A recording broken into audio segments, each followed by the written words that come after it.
নমস্কাৰ স্বাগতম জনাইছো গুড মৰ্নিং 18 অল ষ্টুডিঅ'ত মৰস্মিতা গোস্বামী আৰম্ভণিতে এক ব্ৰেকিং নিউজ নাগালেণ্ডৰ মন জিলাত নিৰাপত্তাৰক্ষীৰ গুলী নিহত 5 জনকৈ নগা যুৱকৰ মৃত্যুৰ সম্ভাৱনা ঘটনাক লৈ নাগালেণ্ডৰ মন জিলাৰ তিৰু আৰু উটিং বস্তিত উত্তপ্ত পৰিস্থিতিৰ সৃষ্টি হৈছে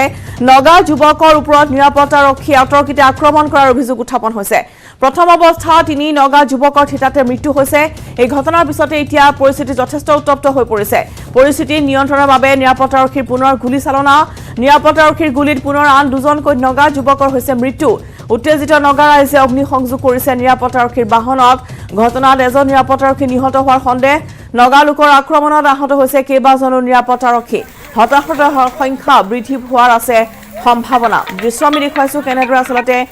জ্বলাই দিয়া হৈছে সমূহ বাহন য'ত নিৰাপত্তাৰক্ষীৰ গুলীত 5 জনকৈ নগা যুৱকৰ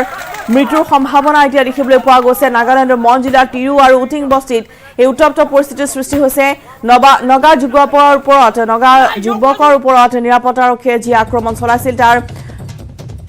পিছতে এনেদৰে দবদবাই জ্বলি উঠিছে এই বাহনসমূহ প্ৰথম অৱস্থাত তিনি নগা যুৱকৰ ঠিতাতে হৈছে মৃত্যু এই ঘটনাৰ পিছতে এতিয়া পৰিস্থিতি যথেষ্ট উত্তপ্ত হৈ পৰিছে পৰিস্থিতি নিয়ন্ত্ৰণৰ বাবে নিৰাপত্তাৰক্ষীয়ে গুলী চালনা কৰিবলৈ বাধ্য হৈছে নিৰাপত্তাৰক্ষীৰ গুলীত পুনৰ আন দুজন নগা যুৱকৰ মৃত্যুৰ সম্ভাৱনা এতিয়া দেখিবলৈ পোৱা গৈছে উত্তেজিত নগা ৰাইজে নিৰাপত্তাৰক্ষীৰ বাহনত অগ্নিসংযোগ কৰিছে আৰু তাৰ পিছতে এই ঘটনাত নিৰাপত্তাৰক্ষী এগৰাকী নিহত হোৱাৰো সন্দেহ কৰা হৈছে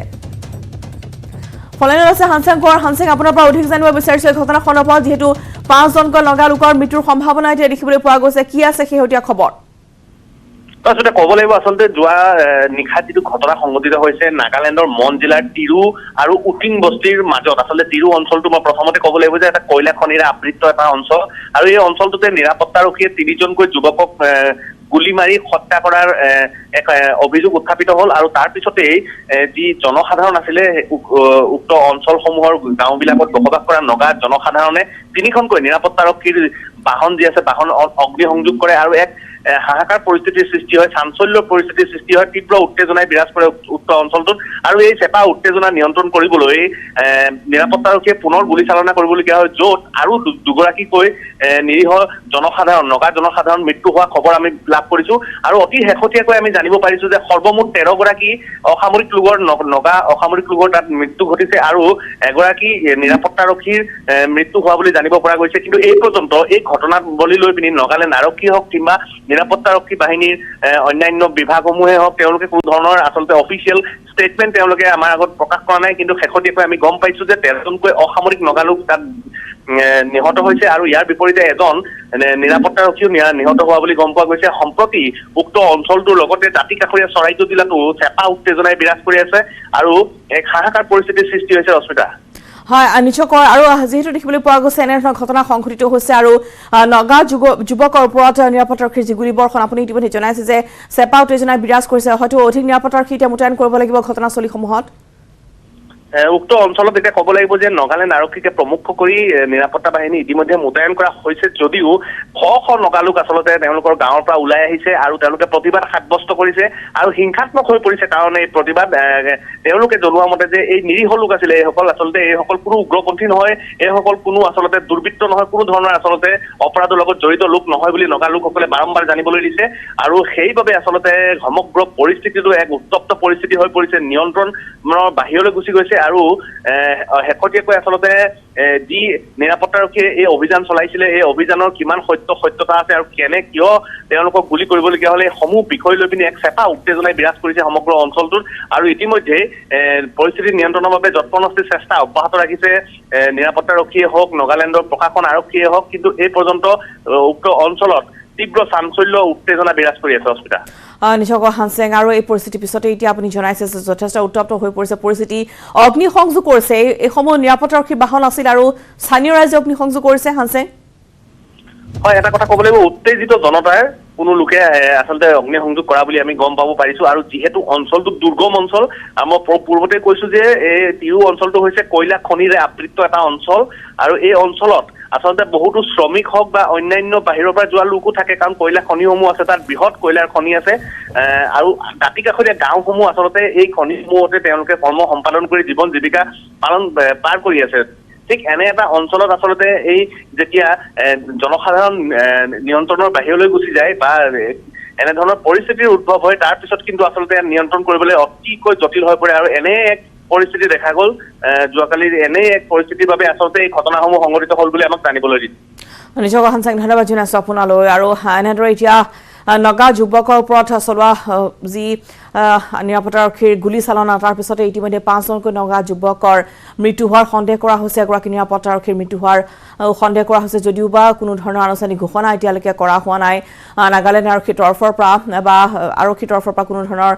স্পষ্ট তথ্য এতিয়ালৈকে জনোৱা হোৱা নাই কিন্তু ইতিমধ্যে আমি জনাইছো যে কেইবাজনো নিৰাপত্তাৰক্ষী ইতিমধ্যে আহত হৈছে নগালোকৰ আক্ৰমণত আৰু দপদপাই জ্বলি উঠিছে দুখনকৈ বাহন ইতিমধ্যে নিৰাপত্তাৰক্ষী বাহনত স্থানীয় ৰাইজে অগ্নি সংযোগ কৰাৰ এই ঘটনা সংঘটিত হৈছে আৰু তিৰু যি স্থানত এই ঘটনা সংঘটিত হৈছে তাত আছিল কয়লাৰ খনি আৰু কয়লাত কৰ্মৰত এইসকল শ্ৰমিক যথেষ্ট উত্তেজিত হৈ পৰিছে বৰ্তমান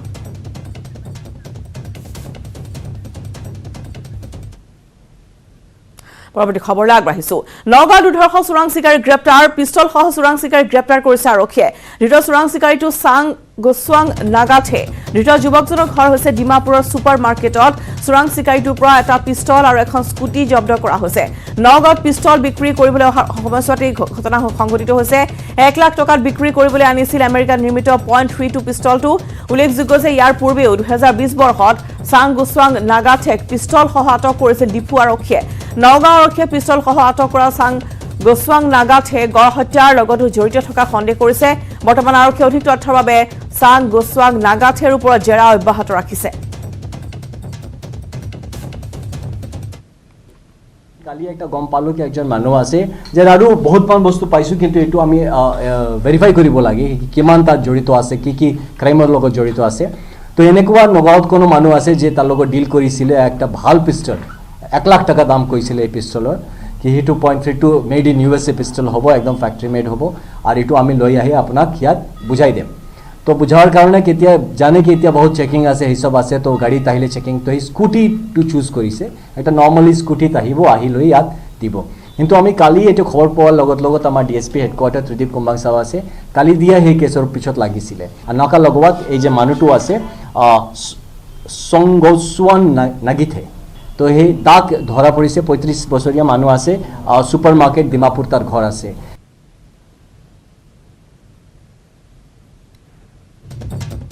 অব্যাহত আছে নিষিদ্ধ ড্ৰাগছৰ বিৰুদ্ধে অসম আৰক্ষীৰ অভিযান নিশা গড়চুক আৰক্ষীয়ে গোপন খবৰৰ ভিত্তিত লাল মাটিত অভিযান চলাই জব্দ কৰিছে বহু পৰিমাণৰ নিষিদ্ধ ড্ৰাগছ গ্ৰেপ্তাৰ কৰা হৈছে আগৰতলাৰ সুমন দাস নামৰ ড্ৰাগছ বেপাৰীটোক দীৰ্ঘদিন ধৰি মহানগৰীৰ লাল মাটি বেহাৰবাৰীত বাহৰ পাতি চলাই আহিছিল নিষিদ্ধ ড্ৰাগছৰ বেহা জব্দ হোৱা ড্ৰাগছখিনিৰ আনুমানিক মূল্য হ'ব 2 লক্ষাধিক টকা ড্ৰাগছৰ এটা চাবোন কেপ এটা পাইছোঁ আৰু এতিয়া ল'ৰা এটাও ধৰা হৈছে তাৰ হেফাজতেও পাইছোঁ আমাৰ ইয়াতে ডেলিভাৰী দিয়াৰ কথা আছিল তো ডেলিভাৰীটো সি আমাৰ কিবা দেখা পালে নেকি তাৰপিছত তেওঁলোকে বেক হৈ গ'ল বাইক লৈ আমি ধৰা পৰিছে তাক লাল মাটিত ৰ'ব এতিয়া ভালকৈ চোৱা নাই মানে চাবোন একে 15 গ্ৰামৰ হেৰি আছে ৱেইটটো আমি চালোঁ আমি গৈ ধৰিলোঁ হেৰিতে লাল মাটিত 15 গ্ৰাম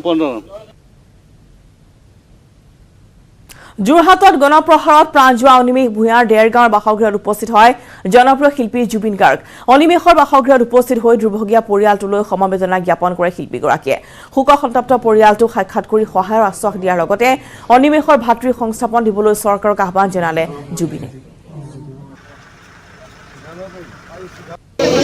সজাগ হ'বলৈ সাৱধান হ'বলৈ অনুৰোধ জনাইছোঁ আৰু যদি পাৰে তাৰ ককায়েকজন আছে BA পাছ কৰিছে তেওঁ যদি ক'ৰবাত সংস্থাপন দিব পাৰে চৰকাৰে সেইটো ভাল কাম হ'ব তেওঁলোকৰ ঘৰখনৰ কাৰণে সেইটো মোৰ ফালৰ পৰা আহ্বান জনাইছোঁ চৰকাৰক আছে এইবিলাক ক্ৰাইম ৰেট এতিয়া যোৱা 4-5 মাহত বহুত ক্ৰিমিনেলছ ধৰিছে অসমত বেছিভাগ যুৱক চ' ইমান দিনে মনে চলি আছিলে এতিয়া পুলিচে অকণমান তৎপৰ হৈছে কাৰণে ওলাইছে মানুহবিলাক ধৰা পৰিছে আৰু তেনেধৰণে যদি সমাজখন নিকা হয় চাফা হয় সকলোৰে কাৰণে ভাল আৰু যুৱ প্ৰজন্মৰ মাজত বহুত প্ৰতিভা আছে সেইখিনি লৈ আগুৱাই গ'লে বাকী অন্য বেয়া কথা চিন্তা কৰিব নালাগে মণিপুৰত কেন্দ্ৰীয় মন্ত্ৰী সৰ্বানন্দ সোণোৱাল বিষ্ণুপুৰ জিলাৰ লোকটক উন্নয়ন প্ৰাধিকৰণৰ এক বিশেষ কাৰ্যসূচীত অংশগ্ৰহণ কৰে কেন্দ্ৰীয় মন্ত্ৰীগৰাকীয়ে এই কাৰ্যসূচীত অংশগ্ৰহণ কৰি লোকটক হ্ৰদৰ সম্প্ৰসাৰণক লৈ মন্তব্য আগবঢ়ায় কেন্দ্ৰীয় মন্ত্ৰীগৰাকীয়ে কাৰ্যসূচীত অংশগ্ৰহণৰ লগতে লোকটক হ্ৰদত নৌকা বিহাৰো কৰে কেন্দ্ৰীয় মন্ত্ৰীগৰাকীয়ে কেন্দ্ৰীয় মন্ত্ৰী সোণোৱাল সংসদীয় কেন্দ্ৰীয় বৈদেশিক পৰিক্ৰমা ৰাজ্যিক মন্ত্ৰী আৰ কে ৰঞ্জন LDAৰ অধ্যক্ষ আৰু মৈৰাঙৰ বিধায়ক পি শৰৎ চন্দ্ৰই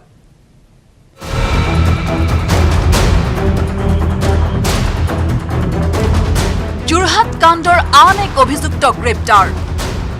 আৰক্ষীয়ে গ্ৰেপ্তাৰ কৰিলে প্ৰিয়াংশু দাস ওৰফে তিলোক বৰিগাঁৱৰ পৰা গ্ৰেপ্তাৰ কৰিছে যোৰহাট আৰক্ষীয়ে ঘটনা সন্দৰ্ভত বৰ্তমানলৈকে আটকাধীনৰ সংখ্যা হৈছে মুঠ 14 গৰাকী ইয়াৰে মূল অভিযুক্ত কলা লৰা ওৰফে নীৰজ দাসৰ এক দুৰ্ঘটনাত মৃত্যু হৈছে সমগ্ৰ ঘটনা সন্দৰ্ভত আৰক্ষীৰ শীৰ্ষ বিষয়াই অব্যাহত ৰাখিছে তদন্ত প্ৰক্ৰিয়া আৰক্ষীয়ে যোৰহাটবাসী ৰাইজক এই ঘটনা সন্দৰ্ভত এক বিশেষ গুহাৰি জনাইছে কোনো ব্যক্তিৰ লগত যদি এই ঘটনাৰ যিকোনো ধৰণৰ সাক্ষ্য প্ৰমাণ মজুত আছে তেন্তে সেই সকল ব্যক্তিক তথ্য প্ৰমাণসমূহ আৰক্ষীক প্ৰদান কৰিবলৈ অনুৰোধ জনাইছে এক সংবাদ মেল যোগে তথ্যসমূহ আৰক্ষীলৈ 94357139110 মোবাইল নম্বৰত হোৱাটছএপ যোগে প্ৰেৰণ কৰিবলৈ অন্যথা SP Office JHT 2021@gmail.com ইমেইলত তথ্য প্ৰেৰণ কৰিবলৈ আহ্বান জনাইছে যোৰহাট আৰক্ষীয়ে আৰু আৰক্ষীয়ে চেষ্টা কৰিছে যাতে এনে এখন চাৰ্জশ্বিট দিব পাৰে যিসকল অভিযুক্ত ইতিমধ্যে গ্ৰেপ্তাৰ পৰণ কৰি জেল হাজতত বা আৰক্ষীৰ জিম্মাত আছে তেওঁলোকক যে দৃষ্টান্তমূলক শাস্তি প্ৰদান কৰিব পাৰে আৰু অনিমেষে যাতে ন্যায় লাভ কৰে অৰ্থাৎ এখন কঠোৰ চাৰ্জশ্বিট যাতে আৰক্ষীয়ে তৈয়াৰ কৰিব পাৰে তাৰ বাবে সকলোকে সহায় কৰিব যোৰহাট আৰক্ষীয়ে আহ্বান জনাইছে ইতিমধ্যে এই ঘটনাৰ তদন্তৰ বাবে DSP খিতেশ্বৰ বনিয়াৰ নেতৃত্বত এটা SIT গঠন কৰা হৈছে আনহাতে তথ্য যোগান ধৰা লোকসকলৰ পৰিচয় গোপনে ৰখা হ'ব বুলি যোৰহাট আৰক্ষী অধীক্ষক অংকুৰ জৈনে প্ৰকাশ কৰিছে যোৰহাটৰ পৰা গৌতম বৰাৰ report news 18 Assam north east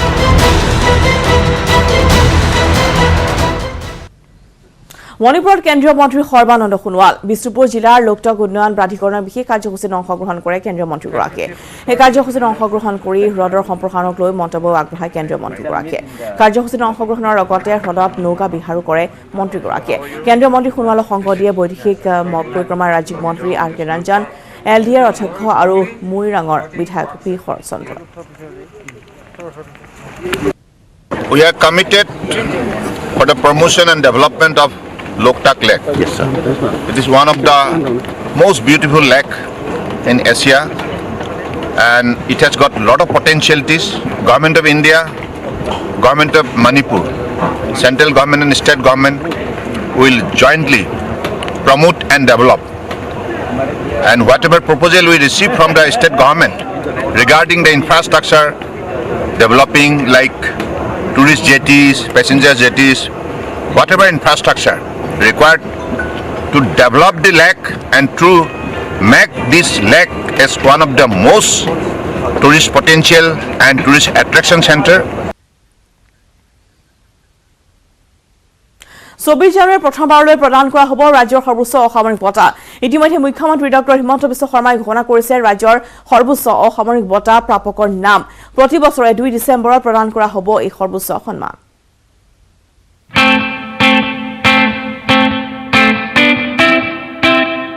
জাতীয় জীৱনলৈ অৰিহণা যোগোৱা লোকলৈ ৰাজ্য চৰকাৰৰ অসামৰিক সন্মান এতিয়াৰে পৰা প্ৰদান কৰা হ'ব ৰাজ্য চৰকাৰৰ সৰ্বোচ্চ অসামৰিক সন্মান অসম বৈভৱ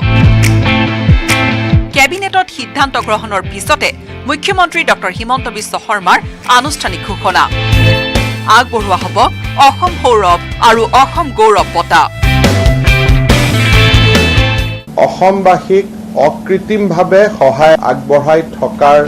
কামত ব্ৰতী হোৱা মহানুভৱসকলক অসামৰিক সন্মানেৰে বিভূষিত কৰাৰ কথা ঘোষণা কৰিছে এটা হ'ল অসম বৈভৱ নামে নামাকৰণ কৰিছে দ্বিতীয় অসামৰিক সন্মান হ'ব সেইটোৰ নাম হ'ব অসম সৌৰভ থাৰ্ড সিভিলিয়ান বঁটা হ'ব সেইটোৰ নাম হ'ব অসম গৌৰৱ জাপি খৰাই আৰু আমাৰ গায়ন বায়নৰ দৃশ্যৰে আমি 3টা বঁটা নিৰ্বাচিত কৰিছোঁ। এই বছৰ ৰতন টাটালৈ আগবঢ়োৱা হ'ল অসম বৈভৱ বঁটা। 5 লাখ টকা অৰ্থৰ লগতে বঁটা থাকিব বছৰি 2 লাখ টকা চিকিৎসা ব্যয়ৰ সুবিধা। অসম বৈভৱ বঁটা যিজনে পাব তেওঁলোকক ৰাজ্য চৰকাৰে 5 লাখ টকা আৰু তেওঁৰ যিটো মেডিকেল ট্ৰিটমেণ্টৰ খৰচ ৰাজ্য চৰকাৰে বহন কৰিব। অসম বৈভৱ আমি শ্ৰী ৰতন নাভাল টাটা তেখেতলৈকে আগবঢ়াইছোঁ। অসমৰ কেঞ্চাৰ কেয়াৰ ফাউণ্ডেশ্যনৰ উদ্যোগেদি আৰু যাৰ 10খন হস্পিটেল এই বছৰত নিৰ্মাণ সম্পূৰ্ণ হ'ব, এই গোটেই প্ৰজেক্টটোত উদ্যোগ লৈছিল শ্ৰী ৰতন টাটা ডাঙৰীয়াই। অসমবাসীৰ প্ৰতি এই অৱদানৰ স্বীকৃতি স্বৰূপে অসমৰ ৰাইজে এই বছৰ তেখেতক অসম বৈভৱ সন্মানেৰে সন্মানিত কৰিছে। 4 লাখ টকা অৰ্থৰ লগতে 3 লাখ টকা চিকিৎসা সাহায্যৰ অসম সৌৰভ সন্মান বছৰি 3জন লোকক আগবঢ়োৱা হ'ব। অৱশ্যে এইবাৰ ৰাজ্য চৰকাৰৰ দ্বিতীয় সৰ্বোচ্চ অসামৰিক সন্মান অসম সৌৰভ বঁটা লাভ কৰিছে 5 গৰাকীয়ে। বঁটা লাভ কৰিছে কটন বিশ্ববিদ্যালয়ৰ প্ৰবক্তা কমলেন্দু দেৱগৌৰী, NHMৰ মিছন সঞ্চালক লক্ষ্মণন এছ, বাণিজ্যিক প্ৰশাসক দীপক চান্দ, অলিম্পিক পদক বিজয়ী বক্সাৰ লাভলীনা বৰগোহাঁই আৰু প্ৰথিতযশা চিত্ৰশিল্পী নীলপৱন বৰুৱাই। অসম সৌৰভ 4 লাখ টকা হ'ব, কিন্তু তেওঁলোকৰ মেডিকেল ট্ৰিটমেণ্ট বছৰি 3 লাখ টকালৈকে চৰকাৰে দায়িত্ব ল'ব। অসম সৌৰভ আঁচনিৰ বাবে আমি প্ৰফেচাৰ কমলেন্দু দেৱ ক্ৰৌৰী, তেওঁ নিউয়ৰ্ক একাডেমী অৱ ছায়েন্সৰ সদস্য, অসমৰ শিক্ষা জগতলৈ এক বিশেষ বৰঙণি আগবঢ়াইছিলে। ছেকেণ্ড, আমি NHMৰ mission director doctor Lakshmanan S. Covid মহামাৰীৰ বিৰুদ্ধে চলা সংগ্ৰামখনত অত্যন্ত নীৰৱেৰে দিনে প্ৰায় 20 ঘণ্টা কেতিয়াবা 19 ঘণ্টা নীৰৱে কাম কৰি থকা অসম সৌৰভ আঁচনিৰে সন্মানেৰে বিভূষিত কৰিছো। তৃতীয়জন ব্যক্তি হ'ল ডক্টৰ দীপক চান্দ জৈন। তেখেত former director of Sasin graduate institute of business administration, university of Bangkok. চতুৰ্থতে আমি আগবঢ়াইছো শ্ৰীমতী লভলীনা বৰগোহাঁই। আৰু পঞ্চমত আমি অসম সৌৰভ আঁচনি আগবঢ়াইছো শ্ৰী নীলপৱন বৰুৱা। তৃতীয়টো সন্মান অসম গৌৰৱ বঁটাত থাকিব 3 লাখ টকা। থাকিব 3 লাখ টকা চিকিৎসা সাহায্য। অসম দিৱসৰ দিনটোত এই বঁটা প্ৰদান কৰা হ'ব। যাৰ ব্যক্তিগত প্ৰতিভাই সমাজ উজ্বলাই তুলিছে, মানুহৰ জীৱন সুচল কৰি তোলাত প্ৰত্যক্ষ অৰিহণা যোগাইছে, তেনে লোকক অসম গৌৰৱ বঁটাৰে সন্মানিত কৰাৰ উদ্দেশ্য লৈছে ৰাজ্য চৰকাৰে। এই বছৰ অসম গৌৰৱ বঁটা লাভ কৰিছে স্বাস্থ্য বিভাগৰ সঞ্চালক মনীন্দ্ৰ নাথ নাটে, GMCHৰ প্ৰবক্তা বসন্ত হাজৰিকা, বাহুবলী কণীৰ উৎপাদন কৰি সমাদৃত হোৱা আকাশজ্যোতি গগৈ, উদ্যোগী মনোজ কুমাৰ বসুমতাৰী, পৰ্বতাৰোহী খৰসিং তেৰান, কোভিড যোদ্ধাক লাঞ্চ বক্স যোগানেৰে চৰ্চিত হোৱা মিলিজুলি আত্মসহায়ক গোটৰ সদস্য ববী হাজৰিকা, গামোচাত গুণমালা নামঘোষা লিখা হেমপ্ৰভা চুতীয়া, স্বাস্থ্য বিভাগৰ ANM নমিতা কলিতা, ভেকচিন ল'বলৈ সজাগতা সৃষ্টি কৰা বনিতা মমিন, চোৰাং চিকাৰী ৰোধত অৰিহণা যোগোৱা বন সংৰক্ষক ধৰণীধৰ বড়ো, অসমৰ ভোট জলকীয়া ৰপ্তানিৰে অসমীয়া যুৱকৰ বাবে আদৰ্শ হৈ পৰা কৌশিক বৰুৱা, পোষণ অভিযানত বিশেষ ভূমিকা গ্ৰহণ কৰা অংগনবাদী কৰ্মী কল্পনা বড়ো আৰু বি বৰুৱা চিকিৎসা প্ৰতিষ্ঠানত বোন মেৰ চিকিৎসাৰ যোগেদি চৰ্চিত হৈ পৰা হিমাটলজিষ্ট ডক্টৰ আসিফ ইকবাল। প্ৰতি বছৰে অসম দিৱসৰ দিনাই এই বঁটাসমূহ প্ৰদান কৰা হ'ব যদিও এই বছৰৰ বঁটাসমূহ অহা 24 জানুৱাৰীত প্ৰদান কৰা হ'ব। মোক যি বঁটা প্ৰদান কৰিছে তাৰ কাৰণে মই পৰামৰ্শ কৰিছোঁ। মোৰ নথৈ আনন্দিত হৈছোঁ। মই অসমবাসী তথা অসম চৰকাৰক সকলোকে আন্তৰিক শ্ৰদ্ধা কৃতজ্ঞতা জনাইছোঁ আৰু লগতে মই সকলোলৈকে মোৰ সেৱা আগবঢ়াইছোঁ। বলেন ভট্টাচাৰ্যৰ report, news 18 Assam north east.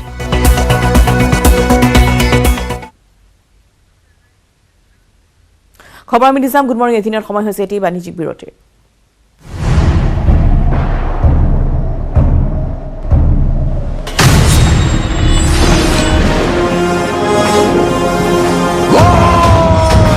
এতিয়া বিশ্বই জানে ষ্ট্ৰং মানে মাইথান নিৰ্মাণৰ মানদণ্ড।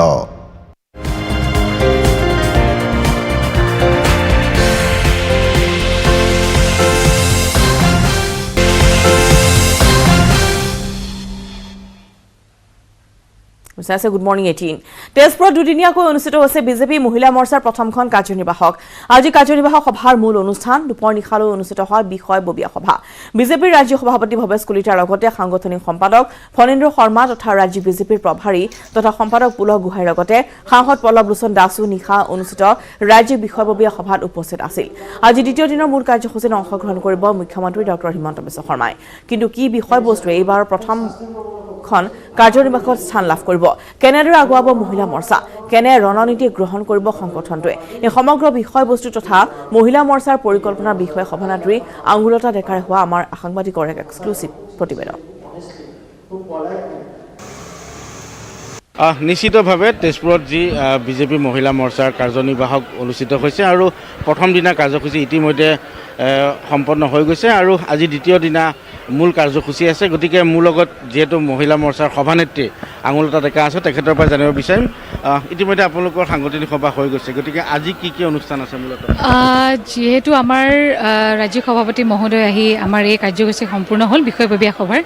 আৰু এতিয়া আমাৰ কাৰ্যনিৰ্বাহক সভা আমাৰ অনুষ্ঠিত হ'ব। গতিকে কাৰ্যনিৰ্বাহক সভাত আমাৰ অসমৰ মাননীয় মুখ্যমন্ত্ৰী ডক্টৰ হিমন্ত বিশ্ব শৰ্মা ডাঙৰীয়া উপস্থিত হ'ব।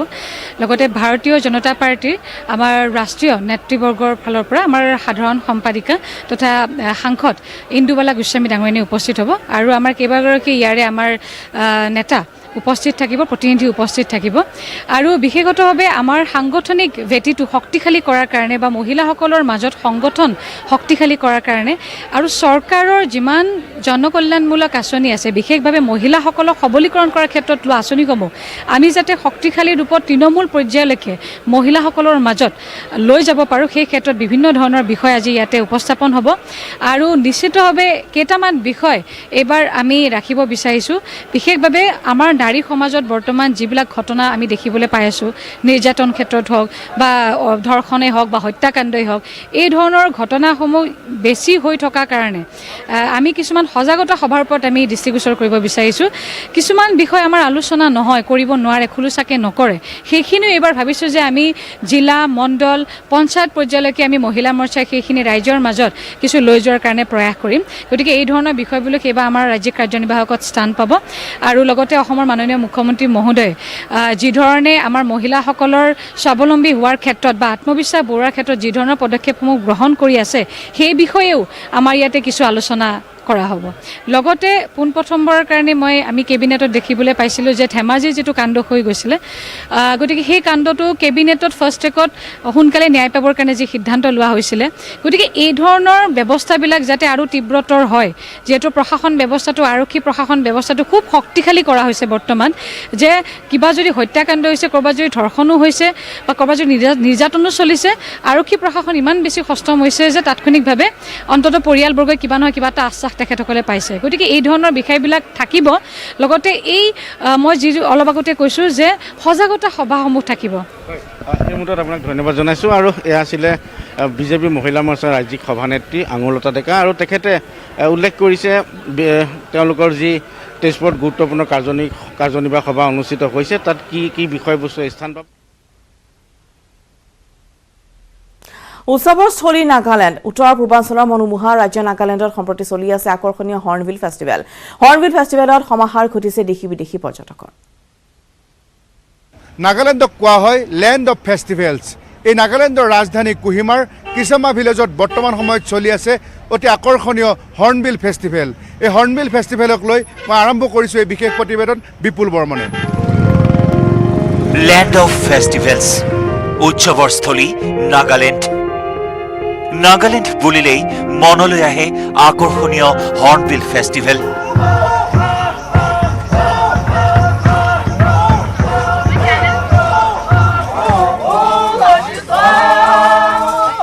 সম্প্ৰতি নাগালেণ্ডৰ ৰাজধানী চহৰ কোহিমাৰ নাতিদুৰৈৰ কিসামা ভিলেজত চলি আছে হৰ্ণবিল ফেষ্টিভেল। কোভিড পৰিস্থিতি কিছু পৰিমাণে হাম কটাত হৰ্ণবিলৰ আনন্দত জঁপিয়াই পৰিছে পৰ্যটক। কিসামাৰ নাগা হেৰিটেজ ভিলেজত ভিৰ কৰিছে দেশী বিদেশী অগণন পৰ্যটকে। Hello everybody, I'm come from Italy and I'm here in Hornbill Festival to lead today's masterclass of theater. This is your first time visit in Nagaland? Yeah, first time. It's a very beautiful place, full of nature, good people, so I'm very impressed. Maharashtra है, पुणे से। बढ़िया है, एकदम बढ़िया है। Culture एकदम, atmosphere एकदम बढ़िया है। कल्चर हाँ पहली बार है और बाइक में से हम 2000 किलोमीटर ये करके बाइकिंग करके इधर आए। It was indeed a very beautiful place. I got to see many more and learn about history as well. The artifacts which were there, it was captured very beautifully, maintained very neatly, and I think everyone should visit. নাগালেণ্ডত আছে 16টা জনগোষ্ঠী আও, আংগামী, ৰেংমা, জিলিয়াং, কুকি, কছাৰী, চাখেচাং, পুচুৰী, চাং, কন্যাক, foam, কিমুংগান, য়ামচুংগাৰ, Sangtam, Lotha আৰু চুমি। এই জনগোষ্ঠীসমূহে hornbill প্ৰকল্পৰ মূল গ্ৰাউণ্ডত পৰিৱেশন কৰে নিজ নিজ জনগোষ্ঠীয় নৃত্যগীত।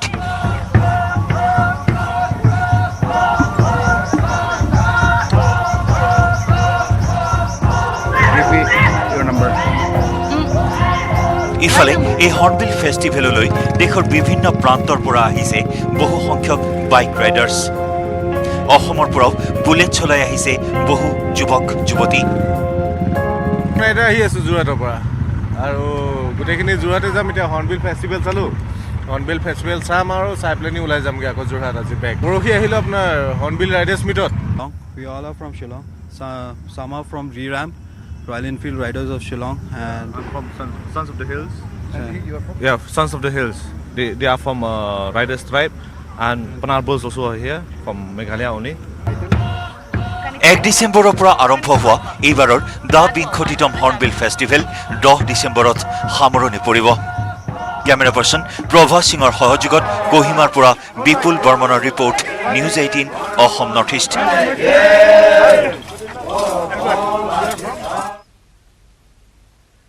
খবৰ গুড মৰ্ণিং 18 সময় হৈছে আন এটি বিৰতিৰ।